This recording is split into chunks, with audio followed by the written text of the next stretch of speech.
আমি একটু lens short করবো আর একটু চুলটা আমার বাউন্স চাই। এতদিন একদম লং স্ট্রেট ছিল, একটু শর্ট আর বাউন্সই চাই, একটু লেয়ার লেয়ার থাকবে ওরকম চাই। কেটে দাও তুমি, তোমার একটু জাদু চালিয়ে দাও। চলো দেখা যাক তোমার মনের মতো কাটা যায় নাকি। করে নিয়েছি চুল, দেখতেই পাচ্ছ। আর চুল ঋষিকা তুই ভালো করে জানিস বিশাল রাগ শুট করে করে ফটো শুট করে ওই জন্যই শর্ট করা, শর্ট করে দিয়েছে। চুলটা কি সুন্দর, চুলটা কাটতে কাটতে কাটতে কাটতে এতটুকু। তো যাই হোক, চুল তো 15 বছর পরে আমি শর্ট করলাম চুল। তো যাই হোক, একটা বাউন্স কাট চেয়েছিল, দেখতে পাচ্ছ সামনে একটা বাউন্স দিয়েছি সুন্দর করে।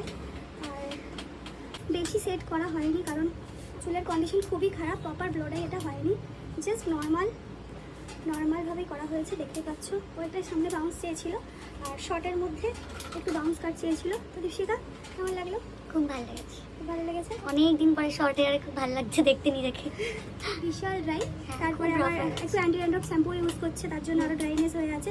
ডক্টরের শ্যাম্পু, বুঝতেই পারছো ডক্টরের শ্যাম্পু ইউজ করলে তো একটু ড্রাইনেস হয়, বাট ওকে খুব লুকসটা ভালো লাগছে। তো হ্যাপি খুব। আর স্কিন ট্রিটমেন্ট নিয়ে কেমন লাগলো? ভালো লেগেছে, খুব ভালো লেগেছে। তো দেখতেই পাচ্ছ আবার তোমরাও জানো এতদিন আমাকে লং হেয়ারে দেখেছো, এখন কেমন লাগছে? শর্ট হেয়ারে কেমন লাগছে? অনেক সুন্দর লাগছে। একটা মিষ্টি মেয়েও যা করলো তাই ভালো লাগলো। না, আমার যদি খুব ভালো ববকাটও লাগছে। করে, ববকাটও খুব ভালো লাগবে। যাই হোক, হ্যাপি। খুব, থ্যাংক ইউ। ওয়েলকাম।